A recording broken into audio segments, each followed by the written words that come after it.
there's more to life insurance than just death benefit. In this uncertain life, play on words intended, it's good to have living benefits. Hello and welcome to the Durham Talents channel. My name is Jesse Durham. This is October 2023. We recently were in September, and I came across a post on my social media that said, "Where were you when the world stopped turning on that September day?" I immediately had those lyrics, that music come into my mind. I immediately went back to September 11th, 2001, where I was, what I felt, and things like that. And of course, doing what I do, teaching folks and helping folks get started in becoming their own banker, I'm a life insurance agent. So I do, thankfully, the good news is I get to talk about living benefits, okay? The death benefit comes into play, no question about it. This is whole life insurance, that we use, properly structured whole life insurance with mutual companies that pay dividends as the ideal asset, the product that we choose for privatizing our banking. So it's a bundle deal, I guess is what I'm saying is, life happens, life has its uncertainties. September 11th caught plenty of us off guard, of course, and you've probably experienced, I know I have, other unexpected events in life, whether that was a career change, someone's sudden demise, just different things. Okay, so life insurance on face value, and in particularly whole life insurance, having guaranteed death benefit. I am focusing on the death benefit here for a moment. Me knowing that I can pay a level premium for the rest of my life. I picked a number, I picked it, that I can pay that forever in the future. That number's not going to change on me, but I have this growing death benefit that's guaranteed to my beneficiaries just in case that happens early. Of course, death is an eventuality. I'm always open to talking about what happens next, but that's a different conversation, a more important one, but a different one. Death is certain. I want to have that guaranteed, windfall, whether it's sooner or later, for my beneficiaries, no question. So there's huge value in that. Life is uncertain. Death is certain. It's going to happen. I like having guaranteed death benefit going to my beneficiaries. Now, I've also experienced, though, in my lifetime, lots of ups and downs. If I did, recently because of this time of year, like I said, that post from a friend online that was making us remember September 11th made me think about other times in my life where there was an unexpected career change, or we had another child born in the house, and then maybe there was a health something to address, or maybe we're working here on our property, and my kids will still bring this up and make fun of me. We're loading up some rocks and things in the back of the truck, doing some improvements on the property, and the back glass gets shattered.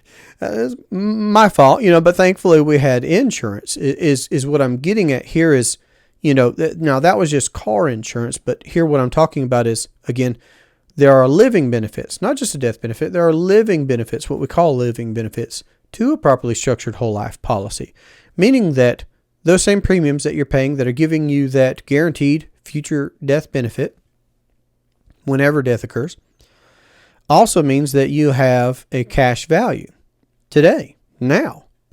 And you can leverage that cash value, which is a growing pool of capital that's compounding, that you have guaranteed contractual right to access, You can leverage that cash value via policy loans for things that are happening in life. So when there's that career change, thank goodness you've been proactively, hopefully you have been, if you haven't, we should talk, but you've been proactively and intentionally amassing capital in a private entity that you own and control to help facilitate that financial hardship of that career change or some health issue, or what else did I think about? Of course, in 2020, there was a big event in 2020 that we all know about that created a lot of upheaval for folks, right? Complete industries were shutting down, and lots of things were happening. We've seen the interest rate environment going up and going down, and that's shriveling certain industries and certain spaces. And there are these types of things that occur in life, the unexpected ones. Now, the expected ones, we could talk all day about that as well. The things that you want to do. You want to pay for your child's college. You know that you're going to take a family vacation this year. You know that you're looking to do some investing. You know that you want to be able to cash flow from your privatized bank into your business and those types of things. Infinite number of things, right? Infinite number of things. But there are also those unexpected events in life where if you have been adopting, and I'll give them to you right now, Nash's 5 principles for implementing this infinite banking concept, you're going to be better positioned. He would say, think long range. Okay? Well, the longer range we look, the more ups and downs we would anticipate, right? Looking forward. Because if we look backwards, the further that we look backwards, of course, the more there are. Okay? So that behooves us to think long range. The second principle that he had was don't be afraid to capitalize. Of course, we're going to have a growing need of capital into the future. The future's unknown.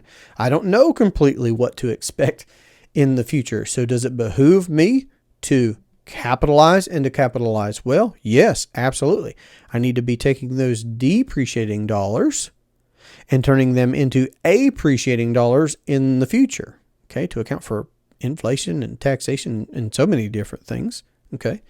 So not being afraid to capitalize, okay, doing something significant. And here, on this point, I'll talk about premium choice for a second. I never tell folks their number. When I'm having our free consultation calls, okay, because you can go to our website right now. You can get on my calendar. We can have a free conversation. When I'm talking about premiums, or I'm getting asked, because I asked often, okay, Jesse, what I say is when you know what's going on, you'll know what to do. But I try and give some helpful parameters, right? I'll say something like, okay, over here, you've got a conservative, safe, comfortable number. This is something that you could pay on a monthly or annual or whatever basis. You choose that. That even if the back windshield gets knocked out of your truck or the hot water heater goes out, or that's actually another true story as well. Hot water heater went out. Okay. Appliances, we never, those are never scheduled in our calendars, right? When the appliances go out or the vehicles go out, it's time to replace the transmission or something. That's always unexpected. Anyway, where was I even going? I was distracted by the unexpected things, and I'm remembering, okay, this is from our life. The washer went out. The hot water heater has gone out. You know, these things happen. So I know I was talking about not being afraid to capitalize. Oh, premiums. That was it. We're back. There's this number that, okay, yes, if you're having a bad month, if you're having a bad year, there's still probably this number that you could pay on a regular ongoing basis, okay? And then over here, there's much more of an aggressive number. It's imaginative, okay? It's ambitious. It's not out of reach.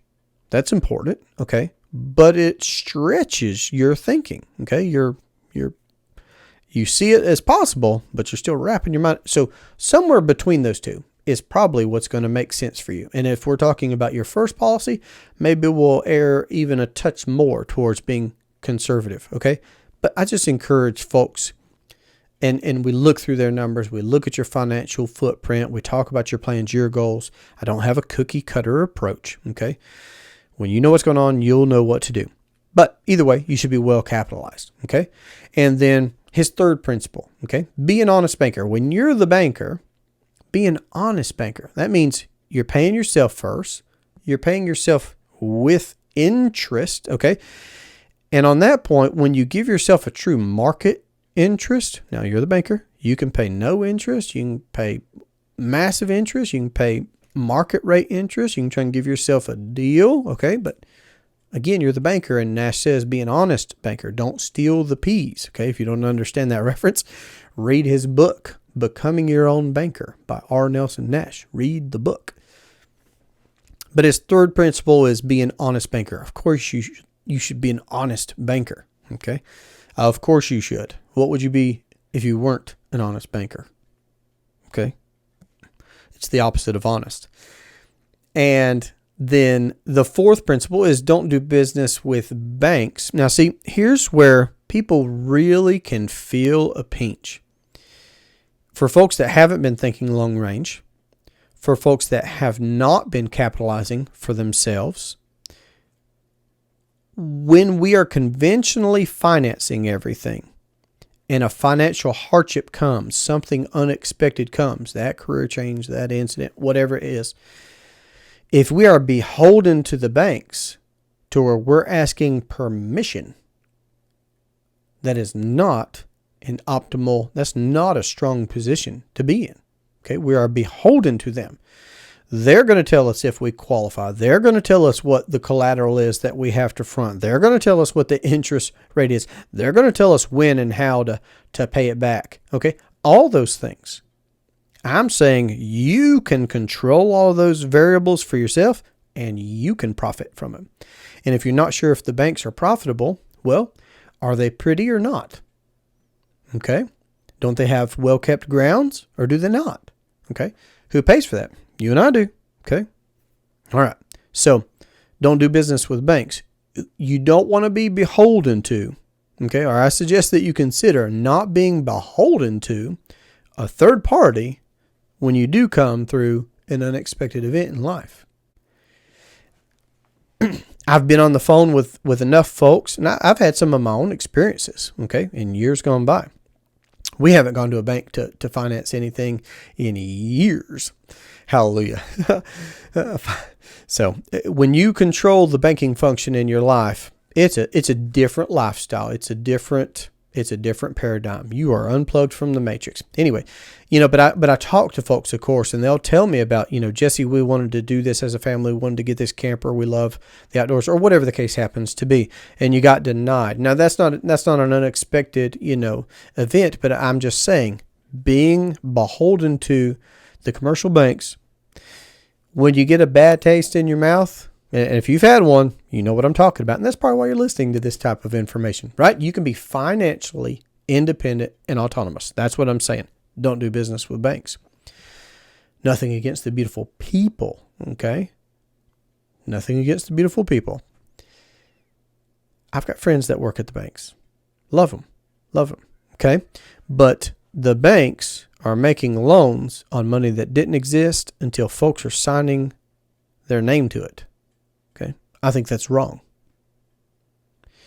It used to be called fractional reserve lending. That's not even the case anymore. It's like the reins are let loose.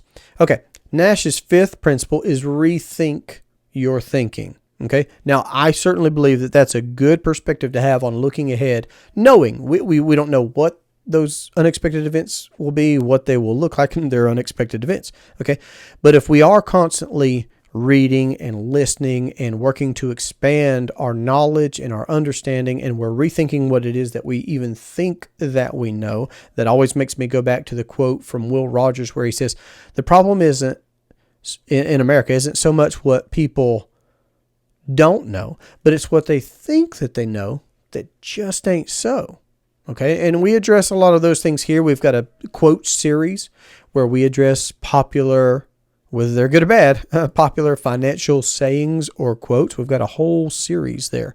Also, we've got a Myths, Mysteries, and Misconceptions playlist on our channels where we address and we confront, okay, those mysteries or myths or misconceptions around infinite banking or whole life insurance, personal finance, etc. So I'm encouraging you to check out that information so that you can rethink your thinking, because we are all inundated, okay, in the world that we live in. We are inundated with this information nonstop, left and right. So those are Nash's 5 principles, okay, to implement the infinite banking concept. I think that is super helpful when looking to address unexpected financial events.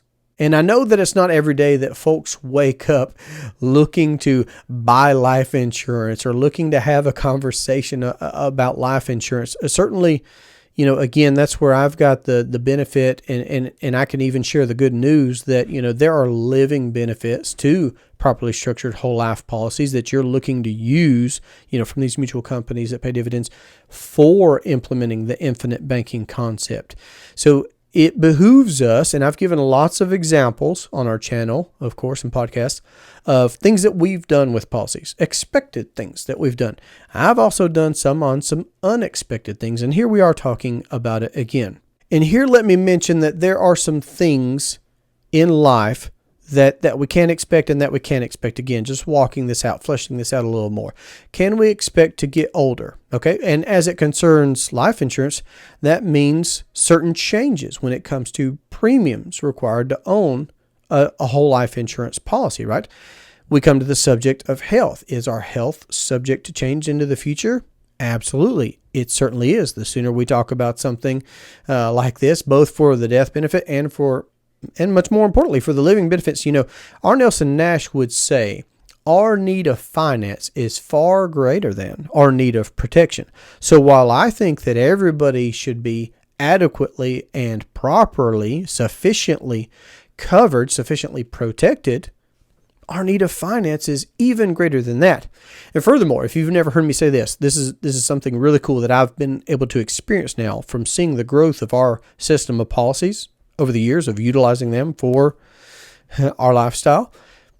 Your death benefit can grow quicker than projected, quicker, and it in fact will. The more you use a policy, the faster it can grow, the greater that it can grow. And Nash would say that you could get to the point where the coverage that you've bought for yourself by using the policy for the things in life that you were going to do anyway can actually exceed what you could ever have been underwritten for in the first place. And that's I remember when I heard that for the first time, and what a eye-opening statement that was, and I've experienced it in a measure, okay, by seeing the growth of our policies from having used them for infinite banking, which is really cool.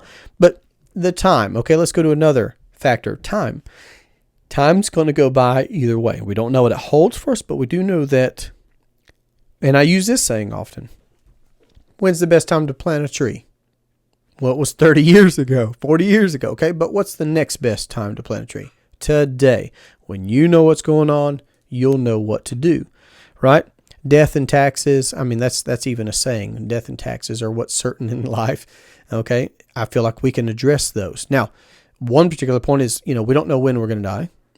Taxes in the future, do we know which bracket we're going to be in? Do we know what those rates are going to be? I was recently reading something very interesting about, what the tax ratios looked like and percentages that folks were charged based on their income. Okay, if you earned this amount, what it was in, say, 1941. Okay, now, if you know something about history, something big happens later on in 41 at the end of it in December. It's Pearl Harbor. Let me just speak clearly here. Well, next year, there were some big changes. Now, did anybody foresee that? Did anybody control that? No, that was out of our control, okay? And we certainly may not have seen that. But in general, looking ahead, even though we don't know what it will be, is it possible that taxes will go up or that we'll be taxed on more? I would suggest that it's very possible. So again, even though there are aspects that are unexpected or uncertain for us in the future, could we be preparing now for that eventuality? I believe so. So let me sum up with this. For those that are vetting the infinite banking concept, or you've already implemented it, or you might be in the middle of your process with us, look at the worst case scenario. Worst case scenario, let's say you implement infinite banking and you die. What's the result?